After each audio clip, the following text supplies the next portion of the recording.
मैं आमंत्रित करना चाह रहा हूँ एक ऐसे शख्स को मंच पर जिसको आपने टीवी पर देश के बड़े बड़े राजनेताओं के प्रति छोड़ाते हुए देखा होगा, जिनके सवालों ने बहुत बड़े लोगों को असहज होते हुए देखा होगा। और कभी कभी तो मुझे ये समझ में नहीं आता, मैं सोचता हूँ कि ये नेता लोग क्यों नहीं समझते कि अजीत रंजन जी जब एंकरिंग पे बैठे हुए हैं तो उनकी कुछ दिनों मिनट बाद क्या हालत बनने वाली है। ये लोग आई क्यों चले जाते हैं। मैं देश के ऐसे होनहार एंकर जिन्होंने न्यूज़ 24 को इस देश का सबसे बड़ा प्लांट बना दिया, उनकी तीखी बात, उनके इंटरव्यू, उनकी शांति बहस का इस देश के लाखों करोड़ों लोगों को इंतजार रहता है। वे एक प्रतिबद्ध पत्रकार हैं, अपनी निजी ज़िंदगी में भी और अपने टीवी चैनल की देखने वाली ज़िंदगी में भी। मैं बहुत आभारी हूँ कि उन्होंने मेरा विनम्र अनुरोध स्वीकार किया। इतने व्यस्त दौर में जब चुनाव सिर पर हों, कोई इलेक्ट्रॉनिक टीवी का चैनल का हेड अपने चैनल को छोड़कर नहीं जा सकता। इसके बावजूद अजीत रंजन जी ने मेरा ये अनुरोध स्वीकार किया, वो आए और उनको देखकर मुझे बड़ी खुशी हो रही है कि आज मैं उनको लाइव बोलते हुए सुनूंगा और कुछ बातें कहते हुए सुनूंगा। मैं आदर के साथ आमंत्रित कर रहा हूँ श्री अजीत रंजन जी को। जोरदार तालियों से ना मुश्किल होता है। बहरहाल पहले तो शुक्रिया कि आपने बुलाया हमें, और इसमें मंच पर बहुत सारे लोग बैठे हैं। ओम थानवी जी, पता नहीं ओम थानवी जी से ऐसे मेरा परिचय कुछ सालों का है, लेकिन मुझे लगता है पत्रकारिता जब शुरुआत कर रहा था 25 साल पहले, तो अब शायद इकबारी पत्रिका के संपादक थे, और इकबारी राष्ट्रन पत्रिका का मेरे ख्याल से एप्लाइड साइज में निकलता था शायद उस समय जी।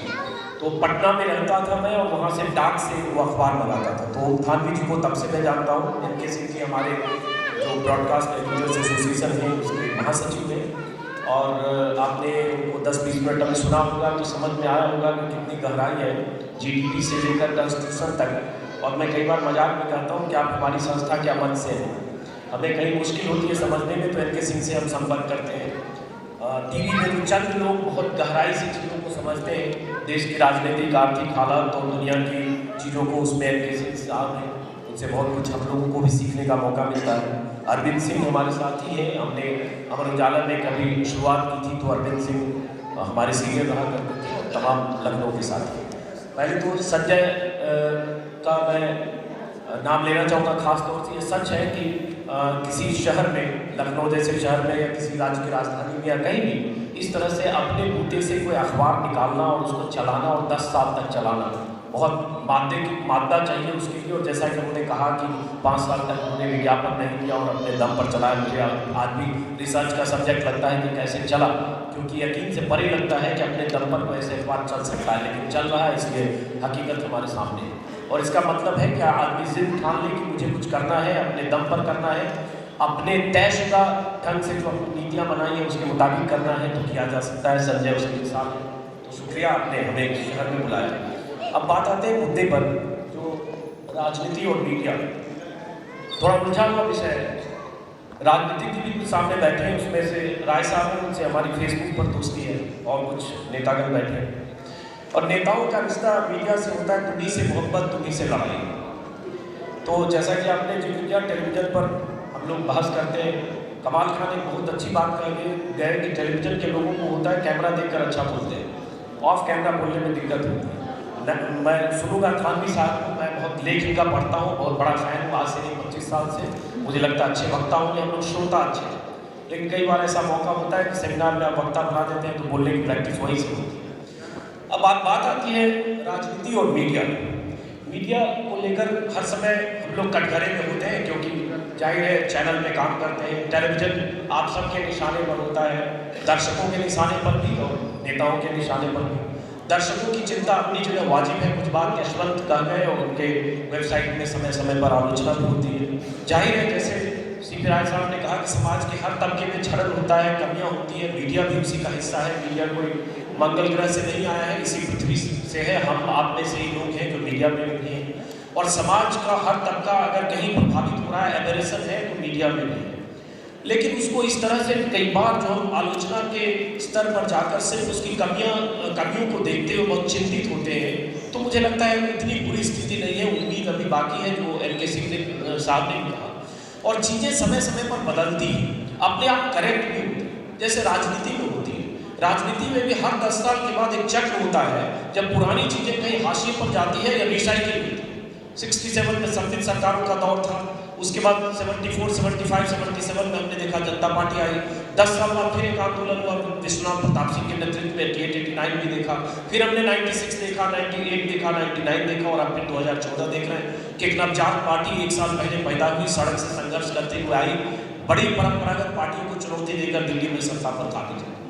तो इसका मतलब हर 10 साल में राजनीति में भी चक्र बदलता है। चक्र इसलिए बदलता है कि समाज बदलता है, समाज में सोच बदलती है, समाज नए ढंग से अपने को नए ढंग से चिन्हित करता है, नई चीज़ों को नए चक्र में जब समाज भी आता है उस हिसाब से राजनीति बदलती है। और हम देख रहे हैं दिल्ली में कि कैसे राजनीति का चेहरा बदला है, और जैसे राजनीति का चेहरा बदलता है उससे मीडिया का चेहरा भी बदलता है। कुछ जिक्र एल.के. सिंह साहब ने कहा, मीडिया में भी 10-15 साल में अगर देखें, मैं टीवी की बात करूँगा, अखबार तो बहुत पुराना माध्यम है और अखबार के बिना हमारा जीना मुश्किल होता है, क्योंकि अखबार में जो बौद्धिक खुराक होती है, दुर्भाग्य से टेलीविज़न में बौद्धिक खुराक नहीं मिलता। हम लोग भी अपनी सुबह की शुरुआत अखबार से ही करते हैं, 12-14 अखबार मैं भी पढ़ता हूँ, और दिल्ली में 2 दिन ऐसा होता है जब अखबार छपकर नहीं आता है, होली का अगला दिन और दिवाली का अगला दिन। तो ये 2 दिन हमारे लिए 365 दिन में 2 दिन ऐसा होता है कि 363 दिन एक तरफ और 2 दिन एक तरफ, वो 2 दिन गुजारना मुश्किल होता है बिना अखबार के, और सिर्फ एक अखबार आता है स्टेट्समैन। अब जो भी, तो मुद्दा वही है कि जब समय के साथ चीज़ें बदलती है, मीडिया में भी बदलाव आता है। 10-15 साल का थोड़ा संक्षिप्त आपको एल.के. सिंह ने बताया, चीज़ें यहाँ भी बदली, समाज में डिस्कोर्स हो रहा है, और वो डिस्कोर्स पोस्ट अन्ना आंदोलन के बाद जिस ढंग से समाज में बहस होने लगी, हर तबके में, हर जगह, आज भी मुझे लगता है जो भी लोग यहाँ बैठे हैं सबका निजी तजुर्बा भी होगा कि कहीं भी आप जाते हैं तो एक आदमी पूछता है केजरीवाल का कुछ होगा क्या, केजरीवाल कोई फैक्टर है क्या, मोदी कोई फैक्टर है क्या, राहुल गांधी आएगा क्या, कांग्रेस का क्या होगा, समाजवादी पार्टी का क्या होगा। मुझे लगता है ये डिस्कोर्स वही, जैसा मैंने कहा, हर 7-8 साल के बाद जब बदलाव की बयान होती है तब ये डिस्कोर्स समाज में होता है, तब नॉन पॉलिटिकल लोग भी इस बहस में हिस्सा लेते हैं। हर समय ऐसा नहीं होता है कि हर आदमी राजनीति के प्रति इतना सचेत हो, राजनीति में इतनी दिलचस्पी लेता हो। यूपी बिहार में थोड़ी राजनीति के प्रति लोग ज़्यादा दिलचस्पी लेते हैं, उत्सुकता होती है, वो एक यहाँ की परंपरा है, जयप्रकाश नारायण से लेकर और लोहिया और मुलायम सिंह यादव और समाजवादी आंदोलन और मायावती और सब। लेकिन बहुत सारे बड़े शहरों में, अर्बन शहरों में कॉर्पोरेट का बहुत प्रभाव है, बहुत पैसा लगता है, बहुत पूंजी है। अब मैं उस पूंजी की वकालत नहीं कर रहा हूँ, लेकिन चैनल में पूंजी लगा हुआ है, किसी भी अखबार में पूंजी लगा हुआ है, हम सब काम करते हैं, नौकरी वाले हैं। सौभाग्य है कि संजय अखबार के मालिक हैं, चाहे राजधानी से निकलने वाला अखबार ही हो, लेकिन हम लोग मुलाजिम हैं, किसी चैनल के हों, किसी अखबार के। अब अखबार का पॉलिसी अखबार मालिक कई बार तय करता है, और तय करता ही है, वैसे ही चैनल की पॉलिसी चैनल का मालिक तय करता है, जो जाहिर है कॉर्पोरेट है, पूंजीपति है, बिजनेसमैन है, जो भी है। लेकिन उसमें भी कहीं अपने लिए गुंजाइश होती है करने की। वो गुंजाइश का हम कैसे इस्तेमाल करें और कब करें, वो समय समय पर चीज़ें निर्धारित होती हैं। 2-3 चीज़ें जैसे बदली है, उसका नतीजा सामने है कि ऐसा नहीं है कि पत्रकार और नेताओं का रिश्ता जब भी 30-40 साल पहले भी देखेंगे, तरह तरह के रिश्ते हमने देखे। पहले भी बहुत सारे ऐसे पत्रकार हुए हैं जो कहीं से राज्यसभा होकर आए, किसी नेता की प्रॉक्सिमिटी थी उनकी, किसी नेता के अंतःपुर तक पहुंचे, ड्राइंग रूम से किचन तक पहुंचे, किचन कैबिनेट के हिस्सा बने। 30-40 साल पहले भी होता होगा, आज भी होता है, 50 साल पहले भी होता होगा, और इमरजेंसी के पहले भी था। इमरजेंसी के दौर में भी देश के बड़े संपादक थे, जब इमरजेंसी में पूरा देश एक तरफ था तो एक संपादक संजय गांधी के साथ खड़ा था। बहुत बड़े संपादक हैं, आज 90 साल की उम्र है, 50 किताबें लिख चुके हैं, नामचीन है, सम्मान करता हूँ उनका, उनकी हर किताब मैंने पढ़ा। तो ये हर दौर में होता है, भटकाव भी हर दौर में होता है, सुधार भी हर दौर में होता है, और सुधार के रास्ते भी हर दौर में खुलते हैं। इस दौर में भी सुधार होगा, और मुझे लगता है कि अगर आप लोग, मैं सिर्फ टेलीविजन की बात करूँ तो पिछले 1 साल, 2 साल, 2.5 साल में बहुत सारी चीज़ें बदली हैं, जो शायद 5 साल पहले भटकाव ज़्यादा दिखता था। वो चीज़ें समाज से आती है, आपके टेस्ट से भी आती है, जिस ढंग से समाज में रिफ्लेक्शन होता है उससे भी आता है, जिसका जिक्र अन्ना हजारे का कहा इन्होंने। हम सब ने, किसी ने नहीं सोचा था कि 1 साल पहले या 6 महीने पहले, 8 महीने पहले कि कि कोई अरविंद केजरीवाल नाम का आदमी आएगा दिल्ली में जमी जमाई 15 साल की शीला दीक्षित सरकार को ऐसे उखाड़ फेंकेगा कि शीला दीक्षित की कंस्टिट्यूंसी में डंके की चोट पर ताल ठोकर चुनाव लड़ेगा और 25,000 वोट से शीला दीक्षित को हरा देगा और बीजेपी का कद्दावर नेता तीसरे नंबर पर रहेगा और 28 सीटें जीतेगा और 20 सीटों पर उसकी पार्टी नंबर 2 रहेगी। ये कहकर मैं कोई आम आदमी पार्टी की वकालत नहीं कर रहा हूँ, मेरा किसी पार्टी से कोई रिश्ता नहीं, मैं सिर्फ कह रहा हूँ कि उसको भी जनता ने चुना, तो इसका मतलब जनता का मिजाज भी समय समय पर बदलता है और वो बदलाव एक आने वाले भविष्य की तरफ संकेत देता है और उसका रिफ्लेक्शन मीडिया में भी होता है, चैनल में भी होता है। और नेताओं से हमारे रिश्ते की बात है, वो किसी मीडिया संस्थान, किसी इंडिविजुअल, किसी पत्रकार का है कि वो किस ढंग से रिश्ता रखता है। मैं मानता हूँ कि मीडिया और सियासत, मीडिया और राजनीति का रिश्ता, राजनीति और मीडिया का रिश्ता, जैसा अरविंद जी ने कहा, बहुत संवेदनशील होता है, लेकिन साथ में ये भी होता है कि बहुत बारीक लक्ष्मण रेखा है कि लक्ष्मण रेखा क्रॉस करके ड्राइंग रूम के बाद आप बेडरूम में भी पहुंच सकते हैं, किचन तक भी पहुंच सकते हैं। अब ये हर इंडिविजुअल को तय करना है कि बेडरूम में है या ड्राइंग रूम में है या किचन में।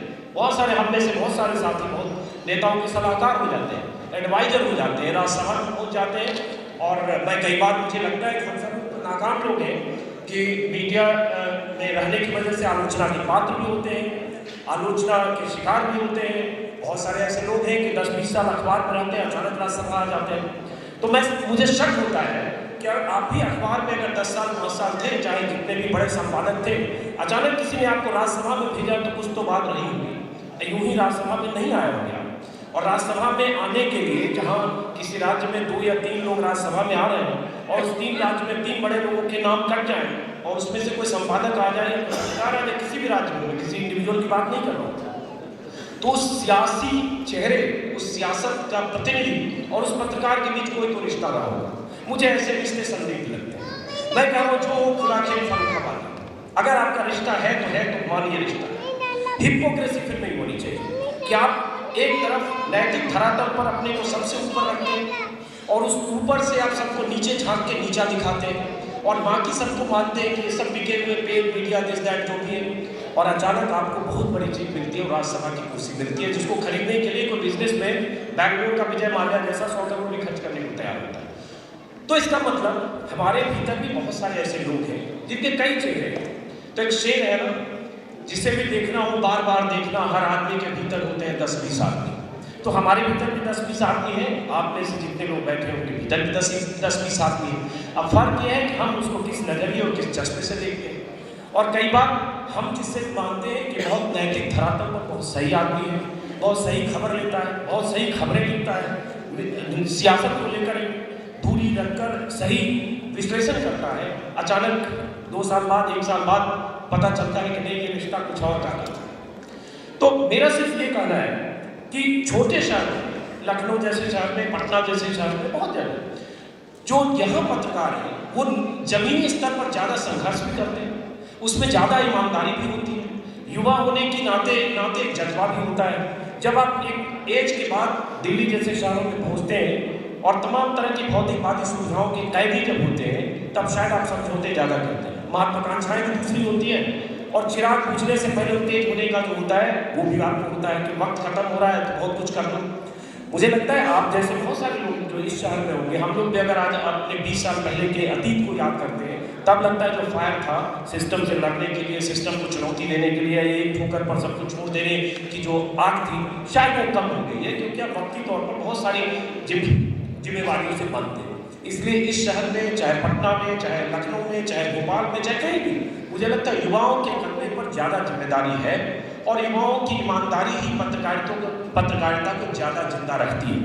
संपादक नाम की संस्था पर सवाल आज से नहीं 30 साल से, 40 साल से, 50 साल से होते रहे। और आज हम अगर पत्रकारिता की क्षरण की बात करते हैं या मीडिया में डिजिटल की बात करते हैं या मीडिया की कमियों की बात करते हैं, तो चूंकि मीडिया का विस्तार हो गया, पहले किसी जमाने में एक स्टेट में एक अखबार निकलता था, एक एडिशन बड़े अखबार का, और आज उसी स्टेट में उस अखबार के 20 एडिशन निकलते हैं। मैं अगर गाजियाबाद में रहता हूँ तो वहाँ एक अलग एडिशन छप के आता है उसी राष्ट्रीय अखबार का, बगल में सहारनपुर है, मुजफ्फरनगर है, वहाँ अलग एडिशन छप कर आता है। तो अखबार का विस्तार हुआ, मीडिया का विस्तार हुआ, उसके साथ लोगों की संख्या, तादाद बढ़ी, उसके साथ बाकी जो एबरेशन आप कह रहे हैं, राय साहब जिसका आप जिक्र कर रहे हैं, वो सब उसके साथ आई। लेकिन फिर चूंकि मैं मीडिया में हूँ इसलिए मैं नाउम्मीद नहीं, क्योंकि मैं जानता हूं कि मैं तमाम दबाव में, मैं या हम जैसे बहुत सारे लोग अपने उस दबाव में भी अपने लिए कुछ गुंजाइश रखते हैं। जिस दिन अपने लिए वो गुंजाइश खत्म हो जाएगी उसके बाद लगेगा कि अब हमारे पास कुछ नहीं। वो गुंजाइश ही है जिसका नतीजा है कि कई बार खबरों पर बहुत शार्प रिएक्शन होता है, और शार्प रिएक्शन ये होता है राजनीति और मीडिया का रिश्ता कि नेताओं में भी सहनशीलता नहीं है। बहुत सारे लोग, बहुत सारे नेता, बहुत सारे पॉलिटिशियन बहुत डेमोक्रेटिक है, और उनकी आलोचना होती है, वो आलोचना को एक दूसरे किस्म से लेते हैं, उसको लेकर रिवेंजफुल नहीं होते। बिहार के एक नेता का जिक्र करूंगा, लालू प्रसाद यादव, उनकी बहुत आलोचना हुई, लेकिन उनमें रिवेंज जैसी चीज हमने बहुत कम देखी अखबारों को लेकर। निजी तौर पर मैं कोई जिक्र नहीं कर रहा हूँ, मैं जो परसेप्शन है जो देखा। आज एक मुख्यमंत्री, उनके बारे में सुनते हैं, खबर छपती है, अगर गलत खबर छपी तो उसका नतीजा संपादक संस्थान दोनों को भुगतना पड़ता है। चैनल की बात यह है कि सफाई की कुछ तस्वीरें हमने दिखाई, आप लोग अदरवाइज नहीं लीजिएगा, पता नहीं आप लोग कितने उस डांस समारोह में थे, मुझे नहीं पता, लेकिन तस्वीरें दिखी तो 2 चैनल प्रतिबंधित हो गए थे। और ये हर समय हुआ। पहले सरकार थी बीएसपी की, तब भी 2 चैनल, एक चैनल हर समय प्रतिबंध लगता था क्योंकि सरकार के खिलाफ कुछ खबर चलती थी। IBN चैनल शरद बनी, यहाँ पता नहीं है कि नहीं, उनके चैनल को भी 2-3 बार प्रतिबंधित किया गया। अभी 2 चैनल टाइम्स नाउ और कोई चैनल और प्रतिबंधित किया गया। पंजाब है जहाँ सुखबीर बादल और बादल एंड सन्स की सरकार है, वहाँ कोई भी चैनल प्रकाश सिंह बादल या सुखबीर बादल या अकाली दल के खिलाफ एक खबर अगर दिखाता है, शाम होते होते चैनल कट जाता है। और चैनल के डिस्ट्रीब्यूशन का जो सिस्टम है पंजाब में 70% बादल एंड फैमिली के पास है। हमारा चैनल भी पंजाब में नहीं दिखता, और मेरे ख्याल से ज़्यादातर most of the channel Punjab में नहीं दिखते क्योंकि बादल फैमिली का कब्जा है। अब धीरे धीरे राजनीतिज्ञों का कब्जा चैनल के डिस्ट्रीब्यूशन पर कई राज्यों में हो रहा है। यूपी का बहुत डिटेल में नहीं जानता हूँ, लेकिन कई राज्यों में। तो ये रिश्ता कई तरह का है, और वही नतीजा है कि अब अगर अरविंद केजरीवाल अच्छा काम करते हैं, या अरविंद केजरीवाल का एक संघर्ष के गर्भ से एक ऐसी पार्टी का जन्म होता है जो पार्टी सड़क से संघर्ष करती हुई सत्ता में आती है और चुनौती देती है परंपरागत पार्टियों को, और बीजेपी और कांग्रेस के बीच एक जगह बनाकर एक उम्मीद की किरण जगाती है, तो हम सब लोग चैनल पर चाहे उससे असहमत हो या सहमत हो, लेकिन चूंकि जनता ने चुना है, जनता ने उसमें एक उम्मीद देखी है, तो हम सब लोग उसके साथ थे। और हमने कई बार इस तरह से एक मैंने खबरें दिखाई, लगा कि हाँ एक विकल्प सामने आया है। और कई बार ये सवाल उठते हैं कि क्या पत्रकारिता में आपकी ओपिनियन होनी चाहिए, क्या आप सिर्फ न्यूज़ दिखाएंगे या न्यूज़ दिखाएंगे। ये बहस जब से पत्रकारिता हो रही है, जब से अखबार है, जब से टीवी है, तब से। लेकिन मुझे लगता है संपादक हर समय बिल्कुल ओपिनियनेटेड ना हो ऐसा मुमकिन नहीं है। ओपिनियनेटेड लोग रहे, और कई बार ओपिनियनेटेड होना जरूरी। अगर ए राजा पर करप्शन का आरोप है, या कनिमोई पर आरोप है, या किसी मंत्री पर आरोप है, या सफाई में डांस हो रहा है, या 4000 करोड़ की मूर्तियां बन रही है जिसमें 1400 करोड़ लोकायुक्त की रिपोर्ट है कि बाकी कहाँ खा गए, कौन मंत्री खा गए, तो वहाँ क्या हमारी ओपिनियन नहीं होनी चाहिए? हमारी ओपिनियन होनी चाहिए। अगर ओपिनियन हमारी नहीं होगी तो हम सिर्फ देंगे 4000 करोड़ का ये हुआ, 14 करोड़ खा गए, 1400 करोड़ लोकायुक्त ने मांगी रिपोर्ट, 3 लाइन में खबर खत्म, कोई ओपिनियन की जरूरत नहीं है। तो मुझे लगता है वहाँ हमारी ओपिनियन की जरूरत है।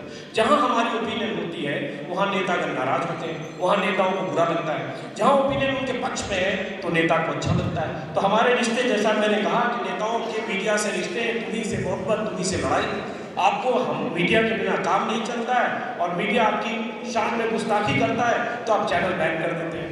एक महीने अगर अरविंद केजरीवाल की तारीफ होती है, बहुत अच्छा लगता है। एक मासूम रिपोर्टर, आज तक चैनल की एक रिपोर्टर अगर सोमनाथ भारती से एक सवाल पूछ देती है, वही पॉइंटेड उससे काउंटर सवाल करता है, तुम्हें मोदी ने कितने पैसे दिए। ये भी सियासत का एक चेहरा है। आप समझिए कि मोदी ने पैसे दिए होंगे तो हो सकता है किसी चैनल मालिक को दिए होंगे। मैं उसका सीए नहीं हूँ, किसी चैनल मालिक का मैं नहीं जानता। कम से कम उस रिपोर्टर का मोदी के किसी मोटिवेशन या मोदी से बाइस होने का सवाल उस रिपोर्टर ने नहीं पूछा होगा, लेकिन खामियाजा उस रिपोर्टर ने भुगता, क्योंकि आप सिर्फ तारीफ सुनने के आदी हैं। आपको सिर्फ ये लगता है कि हम आपके गुब्बारे में, बैलून में जितना हवा भरें कि आपका गुब्बारा हिमालय से ऊपर चला जाए। लेकिन अगर आपके गुब्बारे में छेद हो रहा है अपनी मजबूत होगी, तो आप उसके लिए तुरंत ठीकरा हमारे माथे फोड़ना चाहते हैं और सवाल पूछते हैं तुम कहाँ बिके। जिस दिन तक तारीफ कर रहे थे भाई साहब, तब आपने तो नहीं पूछा कि आपने हमसे पैसे लिए क्या, आपको मैंने कोई किस्त दी क्या, केजरीवाल ने क्या हमें किस्त दी कि हमने 1 महीने तक चैनल पर खबर चलाई। मैं तो केजरीवाल से मिलने भी नहीं गया था। ऐसे बहुत सारे चैनल की बात करो, इंडिविजुअल की बात करो, अखबार भी थी, लेकिन जब आपकी आलोचना हुई तो हम बिक गए। वैसे ही किसी चैनल पर किसी नेता के पक्ष में अच्छी खबर छप गई है तो बहुत अच्छा लगा। अब ना जाना कि कुछ तस्वीरों के साथ कुछ खबर चल गई तो सब बिक गए। और वो बिक गए किसी विरोधी से। तो एक पत्रकार न जाने न बिकते हुए भी कई जगह बिक जाता है, और कई बार उसकी बाजार में उसकी बोली वो लोग लगाते हैं अपने आप, इस मंडी से उस मंडी। यहाँ तो शहरों में एक दिन वीकेंड मंडी लगती होगी, जैसे वीकेंड है वैसे थर्सडे फ्राइडे अलग अलग, सोमवार बाजार, मंगल बाजार, बुध बाजार। लेकिन जो पत्रकार अगर निष्पक्षता से काम करे, उसको हर रोज बिकाऊ कहने वाले लोग मौजूद हैं। अगर आप किसी एक पार्टी विशेष, नेता विशेष, सिस्टम विशेष, पुलिस अफसर या किसी के खिलाफ स्टोरी करेंगे, 5 लोग ऐसा है कि आपको कहेंगे बिकाऊ है या बिक गए होंगे। संजय जी पर भी ऐसे आरोप लगते होंगे। सवाल है अपने भीतर झांकने का और अपने भीतर अपना आत्म मूल्यांकन करने का। और अगर वहाँ हमारे भीतर कन्विक्शन है कि हम बिके नहीं, हमने यहाँ गलत लगा, यहाँ गलत कहा, यहाँ गलत लगा, यहाँ गलत कहा, यहाँ गलत लगा, यहाँ गलत कहा, तो फिर हमारे भीतर अपना कन्विक्शन है। आज की तारीख में सोशल मीडिया का ये है इस देश में कि कहने में हम कहते हैं कि इस देश में गरीबी है। तेंदुलकर कमेटी की रिपोर्ट के मुताबिक 60-70% लोग ऐसे हैं जो 50 रुपया रोज पर गुजारा करते हैं। 5 रुपये रोज पर प्लेट की बात कही थी आपने, नेता से सुना होगा। इस देश में भी ट्विटर में इतने यूजर आज हैं कि दुनिया में 6ठे नंबर पर। फेसबुक को 9 करोड़ लोग इस देश में इस्तेमाल करते हैं। बहुत बड़ी आबादी, 12 से 14 करोड़, 15 करोड़ ऐसे युवा लोग हो गए जो फर्स्ट टाइम वोट देंगे। युवा पीढ़ी आ रही है, देश समाज दुनिया सब बदल रहा है। उस बदलाव के हम सब भागीदार हैं और उसका असर ये जरूर हुआ कि मीडिया, वो मीडिया नहीं रह गया जो सिर्फ टीवी के बक्से में देखते हैं या अखबार से छप कर आता है। एक मीडिया वो है जो फेसबुक पर है, जो ट्विटर पर है, जो सोशल नेटवर्किंग पर है, और वो बहुत जगह बहुत बार एजेंडा तय करता है, बहुत बार उसकी ओपिनियन आती है, और वो ओपिनियन हम लोगों के लिए कई बार मददगार साबित होती है अपना वर्ल्ड व्यू खोलने के लिए, अपने को समझने के लिए कि हम सही जा रहे हैं या हम गलत जा रहे हैं। रही बात, जैसे मैं एक एग्जाम्पल देता हूँ, कल ही मान लीजिए केजरीवाल ने बेईमानों की लिस्ट जारी की कि 26 नेता बेईमान, और उसमें बहुत सारे नेता हैं, वो उनका अपना प्रायोरिटी में विशेषाधिकार है, क्या तथ्य है उस पर काफ़ी बात हो रही है। लेकिन वही खबर अगर आती है फेसबुक, ट्विटर, सोशल नेटवर्किंग पर, तो तरह तरह की दिलचस्प प्रतिक्रियाएं लोगों की मिलती हैं, और उस प्रतिक्रिया से बहुत कुछ आप सीखने को मिलता है, डिफरेंट पॉइंट ऑफ व्यू मिलता है। लेकिन उसमें एक बहुत बड़ी जमात ऐसी भी है जो अगर आज हमने डिबेट किया या चैनल पर सवाल उठाए मोदी की मंशा पर, तो आज ही लग गया कि आप कांग्रेस से जुड़ गए। अगले दिन सवाल उठाया राहुल पर, तो आज आप कांग्रेस से कितने पैसे लिए। अगले दिन आपने 5 दिन आपने कुछ अच्छा काम किया है तो आप बिक गए आपके साथ। तो हम तो उस बाजार में हैं जहां हम बिक रहे हैं कि नहीं हमें नहीं पता, नहीं खरीदार रोज ऐलान कर रहे हैं कि बिक गए। तो चलिए अपने भीतर हम उसमें आत्ममूल्यांकन करते हैं कि आज हम बिके या नहीं। अब सवाल होती है आलोचनाओं की, जिसका जिक्र यशवंत ने भी किया। आलोचना के लिए मुझे लगता है आलोचना का स्वागत किया जाना चाहिए, और हम सब लोग आलोचना का स्वागत करते हैं। अगर हम दूसरों की आलोचना करते हैं, अगर हम सफाई में डांस हो रहा है या 4000 करोड़ की मूर्तियां लग रही हो, या और भी बहुत कुछ सियासी जमात बहुत कुछ कर रही है, और जाहिर है पॉलिटिशियन को सुनना होगा, और जो नेता लोग हमारे साथ मंत्री सम्मानित अतिथि बैठे हैं, क्योंकि जनता ने आपको चुनकर भेजा है। समाज, शहर, जनता उनके हित में काम करने के लिए, और जिस पैसे से आप उनके हित में काम कर रहे हो वो भी जनता का पैसा है, आपकी जेब से कुछ नहीं लग रहा है। वो पैसा भी टैक्स पेयर का पैसा है, उसी जनता का पैसा है जिसने आपको चुना है। तो आपकी जवाबदेही है कि आपको सही डायरेक्शन में सही काम करना। जिस दिन आप नहीं करते उस दिन हमारी जवाबदेही है कि हम आप पर सवाल खड़े करें। तो सवाल खड़े करने पर आपकी सहनशीलता इतनी रहनी चाहिए कि डेमोक्रेसी में आप हैं, डेमोक्रेटिक हैं, तो आप उसको सहनशील होकर उस आलोचना को सुनने की क्षमता रखें। न सिर्फ ये कि आलोचना हुई बस आप मान लिए कि किसी विरोधी पक्ष द्वारा प्लांटेड चीजें, ऐसी चीज होती भी होगी, मैं नहीं कर रहा हूँ, नहीं होती। सेम चीज मीडिया में, कि अगर मैं मीडिया में हूँ तो मुझे आलोचना के लिए तैयार रहनी चाहिए। मैं जानता हूँ कि चैनल अखबार का ग्रे एरिया क्या है, उससे ज्यादा कोई नहीं जानता है कि क्या ग्रे एरिया, क्या मुश्किलें हैं। उस ग्रे एरिया में अपने लिए गुंजाइश निकालने की भी कोशिश हम लोग करते हैं। ऐसा नहीं है बहुत सारी चीजें आपको लगती होगी कि ये गलत है, ये सही है, ऐसे क्यों है। मुझे लगता है जितना आपको लगता है कई बार उससे ज़्यादा हमें लगता है, क्योंकि इंसाइडर होने के नाते हम उसको ज़्यादा मॉनिटर कर पाते हैं और ज़्यादा एसेस करते हैं कि हाँ यहाँ क्या गुंजाइश है, और वो गुंजाइश धीरे धीरे परिस्थिति के हिसाब से उसमें चीज़ें रिफाइन भी होती है। ऐसा नहीं है कि जैसा मैंने कहा कि 5 साल पहले जो चीज़ें थी आज वो चीज़ें नहीं है, समय समय पर वो चीज़ें बदलती हैं, लेकिन हर चीज़ का एक वक्त होता है, मैच्योर होने में वक्त लगता है। देश में मीडिया की हालत इसलिए बुरी नहीं है कि हम जब बात करते हैं, हमारे यहाँ टेलीविजन तो 16-17 साल का टेलीविजन है, 95 में पहली बार आधे घंटे का बुलेटिन उस तरह से आज तक शुरू हुआ था, 17-18 साल हो गए। इस देश की वो हालत तो नहीं है कि जहाँ यूरोप में डायना का पपराजी पीछा करता है 25 कैमरों के साथ, 25 मोटरसाइकिल के साथ, और पेरिस में एक टनल में जाते हुए एक्सीडेंट होती है और डायना और उसके फ्रेंड की मौत हो जाती है। हमारे देश में कम से कम ऐसे फोटोग्राफर तो नहीं है कि विलियम छुट्टी मनाने प्रिंस विलियम जाते हैं, उनका पीछा करते हुए 5 मीटर लंबा लेंस लेके जाते हैं और उसके बाद उसकी पत्नी और उसकी गर्लफ्रेंड का पिकनिक में फोटो खींचते हैं और वो लाखों पाउंड में बिक जाता है। हमारे देश में ऐसा नहीं हो रहा, लेकिन जहाँ हो रहा है उसकी आलोचना होनी चाहिए। लेकिन जब तक हम कुछ अच्छी चीज नहीं देखेंगे कि गुंजाइश बाकी है और इतना पतन नहीं हुआ है कि ऐसे हो, हम बहुत दुख में रहेंगे और हर समय नकारात्मक रहने से चीजें बदलती नहीं है, तो कुछ सकारात्मक होने की जरूरत है। इसलिए मैंने रोंडा बर्न की किताब रहस्य पढ़ी है, जानबूझ के सेक्रेट द सेक्रेट, उससे बहुत आंतरिक प्रेरणा भी मिलती है कि हाँ, आलोचना से घबराइए नहीं, लेकिन आलोचना से फिल्टर करके कुछ सीखिए। हाँ, लेकिन हमें तब कई बार लगता है कि कई बार जो आलोचना होती है उस आलोचना में भी मैं जैसे अगर हमारी जिम्मेदारी है कि हम तथ्यों को चेक करके खबर चलाएं, किसी नेता के खिलाफ, किसी मंत्री के खिलाफ, किसी सिस्टम के खिलाफ, किसी प्रतिष्ठान के खिलाफ, मुझे लगता है आलोचना करते वक्त भी वहाँ भी तथ्य चेक होने चाहिए। को चाहे जो भी आलोचना कर रहा हो, वहाँ भी तथ्य से परे जब होता है तब लगता है कि नहीं ठीक है, हम आंख मूंदते हैं कि ये जो आलोचना है ये तथ्य नहीं है। क्योंकि अगर मैं इनसाइडर हूँ, मीडिया में काम करता हूँ, मुझे भी अपनी कमियां पता है, लेकिन आप मेरी कमियों पर उंगली रखेंगे तब मुझे दर्द होगा कि यहाँ जग पे आपने वही उंगली रखी, लेकिन यहाँ दर्द नहीं है और तब आप गर्दन दबाएंगे तो लगेगा नहीं आप जबरन नहीं। लेकिन इन सब में हम सब सीखने की कोशिश कर रहे हैं। एक लाइन पे मैं बात नहीं खत्म करूंगा कि जनरलाइज करके हम दुखी हो सकते हैं, और ये मुहावरा बहुत पुराना है कि एक सड़ी हुई मछली तालाब को गंदा करती है। अब ऐसी ऐसी मछलियां आ गई ऐसी फिर ऐसा कि तालाब को साफ करती है। ऐसी बहुत सारी मछलियां हैं जो तालाब को साफ करती है उस गंदगी को, और दुनिया बदला, ये मुहावरा जब गढ़ा हो गया तब ऐसी मछली होती होगी जो गंदा कर देती होगी, वो ताकतवर मछली होती होगी। अब काउंटर बहुत ताकतवर है, और आजकल तालाब की सफाई करने के लिए या बहुत ऐसी जगह पर ऐसी मछलियों का इस्तेमाल किया जाता है। जंगल में भी यही होता है, तालाब में भी यही होता है। इसमें चिंता मत करिए, उतनी बुरी स्थिति नहीं है। हाँ, चिंता की बात ये जरूर है कि बहुत पूंजी का बिजनेस हो गया है, उसका रास्ता क्या निकले वो मेरे पास नहीं है, मैं उसका सोल्यूशन नहीं बता सकता।